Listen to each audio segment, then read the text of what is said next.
4 pillars of success. Actually, discuss ko sa amin to 10 years ago. Hindi ko maintindihan ko ng una English. Pangalawa, hindi ko alam kung saan ko gagamitin. Pangatlo, it's very hard for me na tumanggap ng mga bagong ideas. Kasi nga po, hesitant ako magbago, hesitant ako mag-try ng mga bago na nakakatakot. Lalong sa kanilang involvement ng pera. Tama? Tama ulit? This key, bakit? Ang mga nanay, may pera ba wala? May pera wala? Wala talaga tayong mga pera. Bakit? Ang pera natin, nasasawa. May sweldo ba tayo? May sweldo? May overtime pay ba tayo? Meron ba tayong leave? Pwede ba mag-absent? Pwede ba maging late? Kahit may sakit, pwede bang pwede bang pag-iwan sa mga gawain sa bahay? Sige pa rin. Sige. Malagang talaga eh. Kaso nga, nasabi ko nga sa sarili ko, kung ito po yung paraan para magpag-open ako sa new venture ko talaga, at para matulungan ko ang aking asawa na naghihingal ang kanyang bulsa. Siyempre, sa mga kalalakihan, siyempre, sa mga nagkatrabaho, meron po ba dito? Yung mga nagtatrabaho, pakita sa kamay? So, isa na lang, dalawa na lang. Nag-resign na po yung iba? May nagkatrabaho po ba dito? So, sa mga nagkatrabaho po, at kayo po yung father ng pamilya, definitely, yung bulsa po, medyo may cancer na. Tama? Imagine mo, yung bills payment sa'yo, grocery sa'yo din, di ba? Pang-upa ng bahay, tapos yung binan mo pa, tapos yung asawa mo, naghahanap pa ng date, naghahanap pa ng family day, savings pa, yung tithes mo pa. Imagine mo, Pilipino, nauunang kaltas ang tax. Nauunang bayaran ng SSS. Pero yung tithes nakalimutan. Pero paano talaga yayaman yan? Tama? Now, kung isa ka lang naman kasi nagpa-provide ng pera sa pamilya, syempre yung taong yun, magre-reklamo din. Kailangan talaga tulungan mo talaga ng extra income. Which is, yun nga kung pumapasok ng mag-asawa, nalang mag-asawa dapat talaga tutulungan. Para for example, kung sa amin, yung pera po ng asawa ko, pera ko din naman yan. Okay? At ang pera ko din naman yan. Ako po siyang taga-budget. Ako ang taga-budget, syempre. Ngayon, since ako mag-manage siya lahat, ang hirap budget na ng sobrang liit na pera. Kaya kung gusto mo talaga, kung sakasakali gusto mo talaga yumaman talaga dito sa isang bagay na to at dito sa Unified, number 1 na kailangan mong gawin, you should decide. Decide na gagawin mo isang bagay na to. Ngayon, napaka-basic niyan, napakadaling i-interpret. Decide, ano sa Tagalog niyan? Mag-desisyon ka. Maraming tao na interesado sa Unified, tama?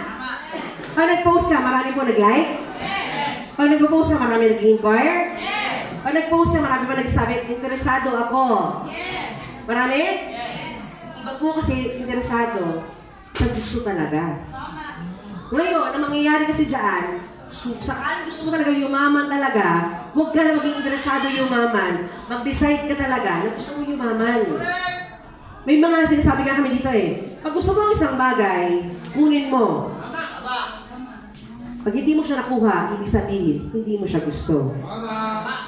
Naniniwala ba kayo doon? Yes! Para ganito. Sino sa inyo mahilig sa sapatos, mga girls? Mahilig sa sapatos?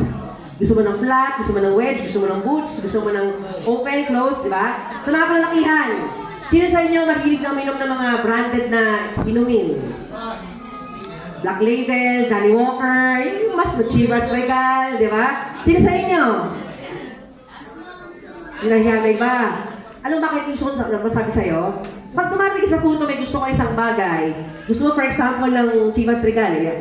Pangit ang tsura. Sorry. Basta bote na lang yan. Gusto mo Chivas Regal. Pangit ang tsura eh. Gusto mo, nagkataon, nakita mo may discount na 200 pesos. So instead na mamahalin siya, mabibili mo na lang siya ng halagang 300 pesos na lang. Chivas Regal, 300 pesos. Kukunin mo hindi? Kunin! Nakalalakihan, kukunin hindi? Kunin! That's the time, interesado ka. Gusto mong kunin, tama? Gusto mong kunin. Now, nakita mo yung bulsa mo. 100 na lang. Kunin siya hindi? Hindi. Gagawin mo, babantaan mo yung Chivas. Tumagala na, papalitan kita. Papalitan kita, tandaan mo yan. Walang kinalaman yung Chivas, walang kinalaman yung item, pero bantaan mo ka. Kinabukasan, papawin niya galing trabaho, nakita mo siya. 300, 100 na lang. Babalikan kita, tandaan mo yan. Babalikan kita. The following day, ganun ulit. marirealize mo, habang tumatagal, hindi mo siya nabibili, ang nagiging utak ng tao, ano? Ako, luho lang naman kasi yan. Hindi na nga. The following day, 100, ako, bad for the health. Marting ang puto, lumilipas ang isang araw, 2 araw, 3 araw, 5 araw. Alam mo yung pinakamalapit na part, yung gusto mo, hindi mo na nakuha, it's simply because yung bulsa mo nag-decide. Parang natin, wag alak. For example, ang nagustuhan mo kasi sapatos na lang. Sapatos para sa anak mo. Yan, wag para sa'yo. Sapatos para sa anak mo, na yung sapatos yung gusto ng anak mo. 2,000 yung sapatos, umiilaw-ilaw yung ilalim. May gulong pa. Nag-sale, 500 na lang daw. Everyday nakikita mo, pag ginalaw mo yung pera, wala kang mabayad ng bills. Balikan kita. Tama? Following day, pambayad ng tubig naman kung hawak mo, babalikan kita. Lumilipas sa ilang araw, hindi, makakabili din ako sa divisoria niyan. Hindi mo kailangan ng anak mo yung mga umiilaw-ilaw sa ilalim. Luho lang yan. Sino maigay? Yung anak mo umiiyak, Mami! Kunin ko yan, Mami! Ikaw, anak naman eh. Mahal yan. Tama! Lumilipas ang araw, huwag kang maluho. May tigo 100 naman. Diba? Lumilipas ang panahon, ang tingin mo na lang sa sapatos na yun, luho na lang. Ang tingin mo sa sapatos na yun, gastos na lang. Na never mo na-realize yung kapalit ng ngiti na makukuha ng 500 na yan para sa anak mo na gusto magkaroon ng sapatos na yan. Iba kasi ang interesado sa gusto talaga. Ang interesado, oo, pwede ngayon gusto niya. Pero pag gusto mo isang bagay, nakukuha. Kapag hindi mo siya nakuha, ibig sabihin, hindi mo yan gusto. Ganun siya kasimple. Kasi marami tao, nasabihin mo, sino gusto yung mama? Taas sa kamay! Wala na. Sino gusto yung mama? Taas sa kamay! Maraming gusto yung maman. Pero alam mo yun, pagkatanungin mo, bukas na kita-kita tayo, pag-iisipan ko muna. Kasi alam mo yun, part-time ko lang naman talaga si Unified eh. Part-time ko lang naman si Unified, sideline ko lang naman yun eh. Alam mo yun kasi syempre, may trabaho talaga ako, yung talaga bread and butter ko. Definitely huwag mong sagasaan yung bread and butter ko. Sabi na karamihan, wait, that's true.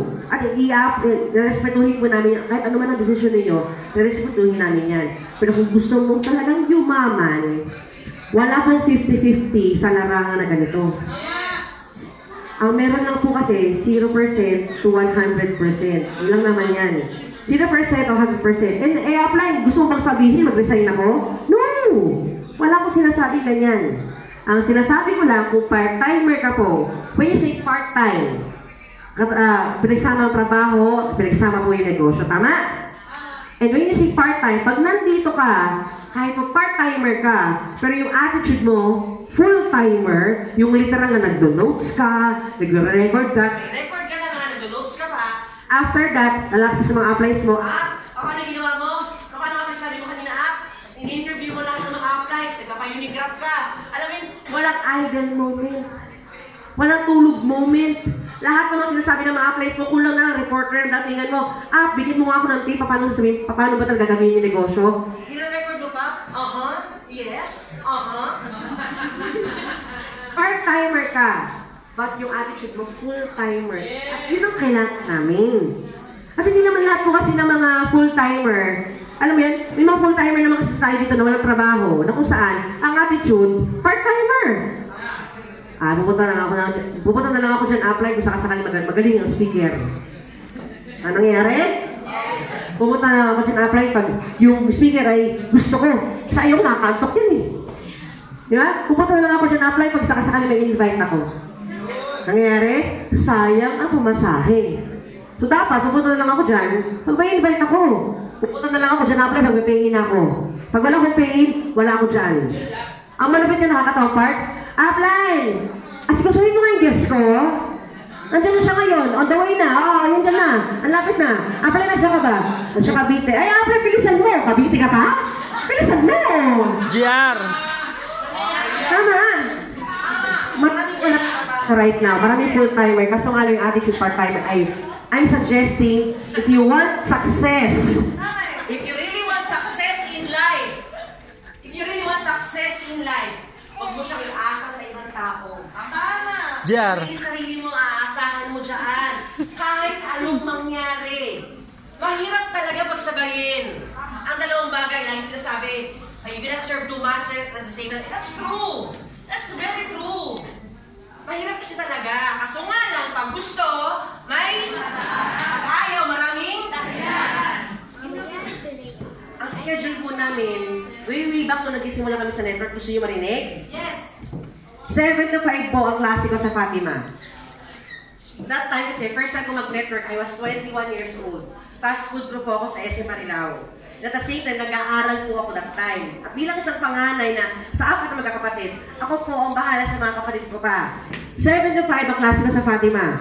After that, wala nang barkada time. Wala nang inuman time. Baon ko yung uniform ko.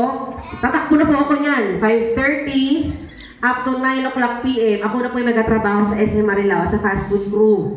Jollibee, McDo, KFC, Kenny Rogers. After that, tatakbo na po ako ng Ortigas, 10 o'clock PM, papunta hanggang 4 o'clock AM para po mag-networking. Imagine mo naman, 10 o'clock ng gabi hanggang 4 o'clock ng madaling araw, kung sino-sino call center, inaabot ako ng flyers. Wala akong kakilala. Wala akong kakilala. Ang pinakatanging solusyon, makipagkilala. Tama mali? So, hindi ako magaling? Kukuha ko ng magaling. Yun ang diskarte. Bakit? Lahat mo ng bagay na hindi mo ginagamit, ibenta mo na yan. Kaya ang utak mo, hindi mo ginagamit para sa diskarte. Benta mo na yan. Benta mo na yan. Bakit pa paano yumaman pa tayo? Uuwi po ako ng bahay 4:30 ng madaling araw. 4:30 to 5 o'clock AM. Ang pinakamalupit na puto kasi dyan, hindi naman paghiga mo, tulog ka agad. Tama? Alam mo, tulog, gising. Hindi naman pwedeng ganun. Pag-uwi ng bahay, maglalaba pa. Iisa lang po ang uniform ko. Wash and wear. Pamilyar ba kayo doon? Yes. Alam mo yun, wash and wear. Ilalagay ko pa sa likod, dadawnihan ko pa, papahangin ako pa sa electric pan. Imagine mo yun, para matuyo. Gagamitin ko siya ng alas 6. 6 o'clock po kailangan ko na magising. Kasi nga po kailangan ko magluto para sa mga kapatid ko. Pag hindi ako nagluto, walang kakain. Alam mo mga kapatid, minsan, lalo pag bunso, alam mo yan, princess sa prinseso. Hindi ko maintindihan kung bakit. Diba? Siguro dahil may panganay na inaasahan. Diba? So, 6 o'clock luto, saing. Alas 7 po, kailangan ko na talaga pumasok. Lagi ako late that time. Pero hindi ko yung nakahadlang sa pag-aaral ko at pagkatrabaho. Bakit? Sa Fatima ko, kapag nag-aaral po ako, lagi po kung uno ang grades ko dyan. Sa Fatima ako, gumabing ko eh. Lagi uno grades ko, pinakamababa ko po dyan, 1.75. Pinakamababa po yun. Kasi ang punto, hindi porket marami kang ginagawa, ibig sabihin, hindi mo na kaya mag-excel. Lalo kung ikaw nagpapaaral sa sarili mo, manghihinayang ka talaga sa tuition fee mo. Tama? Inaantok. Pag inaantok ako, nag-lecture, suntok talaga abutin ko. Bakit? Sino na nag-gabayad ng tuition fee ko? Ako din naman eh, di ba?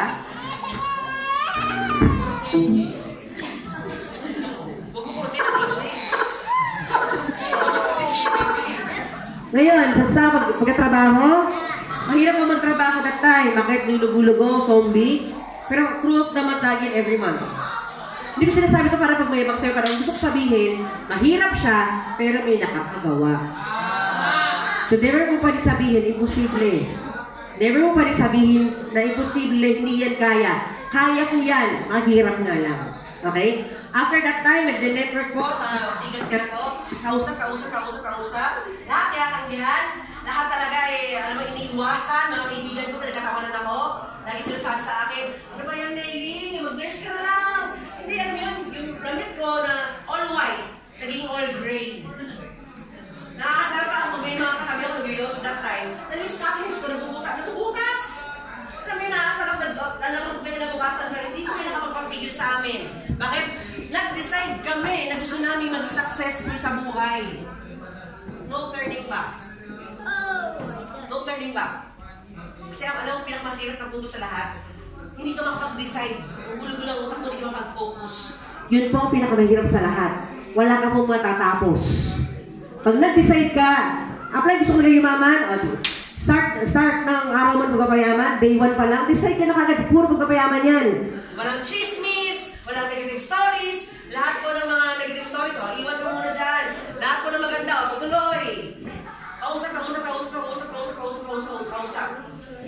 dahil sa wala po akong pakialam sa kagrupo ko, hindi dahil sa ganon. Ang pakialam ko, yung magulang ko at pamilya ko nakaasa po sa akin. Pag hindi ko ginalingan, hindi sila kakain. So wala akong panahon, I'm very sorry, wala akong panahon sa drama mo. Kasi hindi yun makakabili ng pera sa bahay. Huwag ka mag-alala, pag mayaman na ako, you can have my ears for 5 years. So, ano problema? Pag mayaman na ako, kumikita na ako ng 100,000 per week, sige, huwag ka ng problema. Ay, ako, ibigay ko sa'yo 5 taon. Magkwento ng drama mo, walang problema sa akin yan. As of the moment, para masikmura natin, baka pwedeng i-delay mo yan, unahin natin yung mga nangangailangan. Yung priority. Nag-decide po kasi. Hindi naman kasi po pwede ngayon, okay ka, bukas hindi. Paano mang, kaya doon mo makikita, may mga downline sa ang bilis na tsumeke, tama? May mga may downline sa mga tayo makikita, bakit gano'n medyo mahirap? Mahirap tsumeke. Dahil ba may mga fast learners, may mga slow learners? No. Meron lang talaga nag-decide 100%. At may mga nag-decide po kasi ng 50-50 lang. Nagigit si punto? Ngayon, paano mo nalaman kung sakali mag-decide? Paano ka lang mag-decide kung maayos? Finalin. Unang-una, ilista mo kasi yung mga bagay na gusto mo. Kotse, anong kotse? Lagi sinasabi to, tama? Sino sa inyo may dream board? Sino sa inyo may dream board? Ano ang dream board? Yan po ay pictures or listahan ng mga pangarap mo sa buhay. Sino po may dream board? Ulitin ko, sino may dream board? Paano pag sinabi ni Lord, makakatanggap lang po ng mga pangarap nila yung mga tao may dream board? Paano yung mga walang dream board? Gagawa! Kailan gagawa? Bukas? Next week? Ngayon, ang sinasabi ng karamihan, ay offline kasi wala akong printer eh. Gusto mo ba nakalagay sa lapida mo, namatay na hindi mayaman kasi walang printer? Apply kasi pangit ang sulat ko. Gusto ko magandang maganda. O, nakalagay sa lapida mo. Hindi umaman at namatay kasi pangit ang sulat. Yeah. When you decide on things talaga, I definitely suggest talaga sa inyo, huwag mo isipin kung maganda. Alam yan, inisip ko maganda pa yung drawing, inisip ko yung maganda pa yung color, inisip ko maganda pa yung sulat. Gusto ko sabihin sa inyo, wala sa kagandahan ng sulat yan. Nasa kagustuhan mo talaga yan. And when you decide things, parang ito, parang di ako ready magnegosyo. Narinig ko sa mga bago, I'm not ready to commit the responsibilities na kailangan sa pag-network. I'm not ready yet. I'm very, very sorry. May naraparang yung narinig na ganyan. Pero, babalik ako ng tanong. Sino sa'yo gusto yumaman? Yes! Sino sa'yo gusto yumaman? Hey! Sino sa'yo gusto yumaman? Sasabihin niya ulit, after na nag-ready to commit sa responsibilities ng networking, panghirap kasi. Balikan ko nitong tanong, sino gusto yumaman? Ready ka na mag-commit? After na nag-ready to commit. When you decide things, 100% talaga dapat number 1. May kwento ko sa inyo. Yeah. May isang 12 years old na lalaki. Nabuntis po niya ang isang 10 years old na bata, babae. Are they ready? No. Are they ready? No. Pero nabuntis. Mababort ang bata, hindi. Mababort ang bata, hindi. Hindi. Ngayon, naging tatay bigla, naging nanay bigla. Anong ina-expect nyo nagmangyari doon sa dalawa sa mag-asawa na yan? Kakayanin nila hindi? Kakayanin nila hindi? Kakayanin. Kakayanin nila hindi? Kakayanin nila hindi? Kakayanin. Sabi na karamihan, pwedeng hindi. Pero since nandyan na yan, kakayanin nila yan. So minsan pala hindi ka dapat ready lang. Minsan lumaki sa'yo mga bagay-bagay, kahit hindi ka ready, pero kailangan mo maging ready. Decision yun. Ano yun? Gustuhin mo kung kailan ka ready? Yes. Bakit ang problema ba? Na-i-schedule? Ang bayarin po ba na-i-schedule? Hindi. Ang sakuna na-i-schedule? Kailangan mo maging ready. Why? Para at least pag may dumating na problema, alam mo yun, meron ka bubunutin. Hindi yung pahirapan. Palagi yan sinasabi sa amin ni Paul eh. 100% ka ba na sigurado darating ang problema sa'yo? 100% sigurado kami parating ng problema. 100% sigurado. Kahit anong mangyari. Sigurado may parating ng problema. Sigurado. O bakit kung may problema, umiiyak ka? Sigurado ka pala na parang may problema talaga. Bakit umiiyak ka may problema? Tama eh. Dahil hindi mo napagandaan? Hindi ko sinasabing i-attract mo ang problema, ha? Iba po yung attraction ng problema. Pero God is giving you all the opportunities in life to be ready. Para pag dumating yung problema, hindi ka hirap bilang isang anak niya na kung saan gusto niya, kaya mo eh. So binibigyan ka talaga ng chance mag-decide. Bakit? Tandaan mo maigi to, 24 hours lang po meron po sa isang araw. Meron po ba dito? 25? 23? 8 oras ka po natutulog. Pag nasobrahan ka, lulugo-lugo ka. Pag nakulangan ka, lulugo-lugo ka din. 8 oras ka po nagtatrabaho, masobrahan ka, workaholic ka. Tama? Pag nakulangan ka naman, tamad ka. Tama mali? At 8 hours ka po na may bakante. And then traffic. O sige, bawasan mo isang oras. And then naglalaba pa ako. Bawasan mo isang oras, 2 oras na, 3 oras na. And then nag-aalaga ko ng mga bata. O, isang oras ulit. You still have 4 hours vacant. And then nag-Facebook ako. O, you still have 3 hours vacant. Paano mo sabihin hindi mo kaya? Ang tawag po dyan, time management. Hindi mag-a-adjust ang oras para sa'yo. Ikaw po mag-adjust sa oras. Kasi nga, gusto mo yumaman? Yes! Gusto mo yumaman? Yes! Mag-decide ka po. Adrenaline. Kasi pag tinutok mo yung baril mo sa isang tao, tandaan mo yung ito, pag tinutok mo yung baril mo sa tao, ang lagi yung sabi dyan. Ready? Aim! Aim! Aim! Aim? Aim mo ba? Pag tinutok mo yung kamay mo, pag tinutok mo yung kamay mo, yung baril mo sa isang bagay, Ready! Aim! Fire! Pinuputok po yan. Tama. Hindi kasi po pwede, hindi mo... Gusto ko yung mga na-apply. Ito lang. tama. Mag-decide ka muna sa mga non-members, ang decision mo, sumali muna. Ngayon kasali ka na, mag-decide ka, paano mo bibigyan ng commitment ng oras ang negosyo? Wala pong once a week na yumaman. Once a week. May kilala ka ba, Jollibee? Once a week lang po nagbukas. Yan! Pag may kilala ka pong Jollibee na once a week lang po nagbukas at yumaman, Adrenaline. gayahin natin yan. Diba? apply twice a week. Nako, tignan mo. May McDonald's po ba? Twice a week lang po nagbukas. Meron kilala? Lahat nga po ng McDonald's kayo, 24 hours na po eh. May kilala po ba kayo? apply na kaya ko lang po, MWF. May kilala po ba kayo, KFC, MWF na po nagbukas? Ano gusto kayo punto? Kailangan ako lang sa office. No! Pwede mo kayo madala sa office. Bakit hindi? Alam sa buhay mo, insimili mo yan, bahala ka po. Pero kung kaya ng powers mo, bakit hindi? Wala namang pera sa bahay. Ano pera sa bahay? Kung inaabutan mo lang Wala yung probinsyano, hindi mamatay-matay. Wala nang maigi, wala kang business. Adrenaline. Kaya hindi sila mamamatay. Tsaka may mga yan, tandaan mo yun. Imagine mo na lang, may ganun pang klase story ng buhay. Tama? Yung halik, anong klase mga pelikula sa bahay? Halik. Merong nag-aanin na utos, pitong utos. Ano gusto mo? ako din doon. Di ba? Kung wala ng pera sa bahay, at hindi ka magpatuloy sa mga applies mo dito sa office. Marami mo tutulungan dito, marami mo maiiyan at kailangan. Ano tututunan? I-apply. Ang hirap po kasi umuwi sa bahay pag gabi. I understand that. Lalo po sa amin, tinan mo naman, 10 o'clock ng gabi hanggang 4 o'clock ng madaling araw. Mahirap para sa akin nagkababae kong tao. Sinasabi ng mga kaibigan ko at mga kapitbahay namin, ano ang trabaho mo, Nelly? Boko? Madaling araw eh. Ano ang trabaho mo? Waitress ka ba sa isang bar?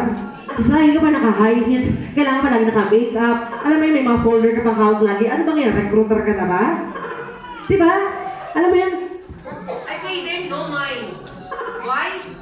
Hindi na sila babayad ng bills ko eh. Bakit kailangan apektado?